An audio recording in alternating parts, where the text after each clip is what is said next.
termine ce que je suis en train de faire et je suis à vous tout de suite. Salut, j'espère que vous allez bien. Avant toute chose, je tiens à vous dire que je suis désolé pour ma voix, je suis malade, j'ai mal à la gorge, je n'arrive plus à parler. J'ai passé une nuit horrible. Là, aujourd'hui, je suis en train de bosser sur un spectacle d'Halloween parce que je bosse le 31 octobre pour Halloween. Je vais faire un spectacle pour les enfants du centre de loisirs de ma ville, mais aussi des seniors de l'EHPAD. Donc, il y aura les petits et très grands. Donc là, je suis en train de bosser dessus. Je prépare des petits tours et une petite ambiance un peu surnaturelle, etc. Et en parlant de choses un petit peu surnaturelles, inexpliquées, je me suis dit, tiens, il y a une chose que je ne vous ai pas encore montrée sur ce mois d'octobre, alors que vous l'avez sous les yeux pourtant depuis le début. Donc vous voyez, on va se mettre dans le salon, il y aura beaucoup plus de lumière, ce sera beaucoup mieux pour vous. Je suis en train de tester des choses au niveau du cadrage et j'adore ce plan. Ça fait très YouTube des années 2010-2015, j'adore.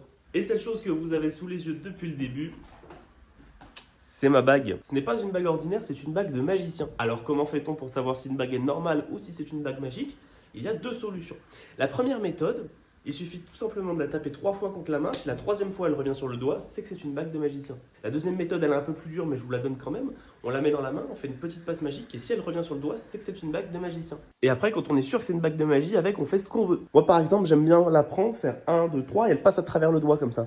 Ou sinon je la récupère, je la jette en l'air, elle disparaît, et pouf, elle atterrit sur le pouce. On peut aussi prendre un petit ruban ou un petit cordon comme ça, j'avais un cordon là sous la main. Je le passe à l'intérieur de la bague.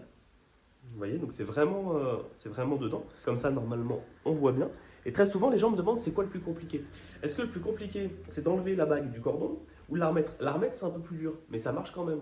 Et souvent, les gens me disent ouais, je suis sûr que si moi je le fais, ça marche pas. Avec une voix un peu aiguë comme ça, pas aussi cassée que la mienne, mais très aiguë quand même. Regardez, on prend le cordon, on le met sur la bague et je leur dis allez-y. Tirez vous-même sur le cordon, les gens tirent, ils sont contents parce que ça passe, mais en fait ça passe pas vraiment puisque la bague depuis le début n'est pas dans ma main, elle est à sa place sur mon doigt. J'adore cette routine, je la fais depuis des années en close-up, elle a toujours eu un grand succès parce que c'est très rapide, flash, flash, flash. Les gens ils ont pas le temps de suivre et j'adore voir les réactions du public en live. Vous aussi vous avez été perdu à un moment donné, dites-le moi dans les commentaires, n'hésitez pas à liker la vidéo pour me soutenir, à vous abonner à la chaîne en activant les notifications pour pas rater les vidéos du mois d'octobre et je vous dis à demain.